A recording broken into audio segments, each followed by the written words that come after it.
sayangon ang panahon. Total na ata daling tanan. Dili na to sayang ang atong panahon. Kitang tanan atong awitan, atong simbahan ang Dios sa tibuok atong kasing-kasing. Panagsa lang ta maguban igsoon, panagsa lang ta magkahiusa sa bagay sa atong buhi nga Dios. Dili na to sayang igsoon ang panahon. Tulad ta ni ato dili para wala lang.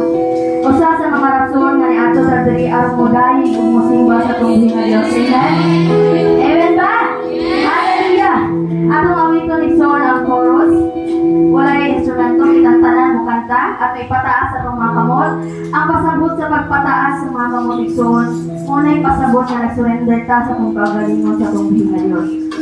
Wala ka gitagaan og kamot sa Ginoo para dili nimo na gamiton. Gitagaan ka sa Ginoo kamot, tiil ba ang modayi sa iya. Amen ba? Amen. So aso nang atong dayon atong buhi nga Dios. Ikaw akong Ginoo, ikaw akong kusog, ikaw ang akong gugma sa kinabuhi ko. Ikaw akong kalipay, upang katagbawan. Ikaw ang lalampanan, ikaw ang tanan. Ikaw, oh ikaw, ikaw na. Ikaw akong Ginoo, ikaw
Diyos, kami nagapahinaot nga among mga pagkain nakaabot sa imong trono. Kami nagapahinaot, O Diyos, nga dili mo ang sinugdanan, Ginoo, kundi mao ni dili mao ang katapusan, Ginoo, kundi mao ni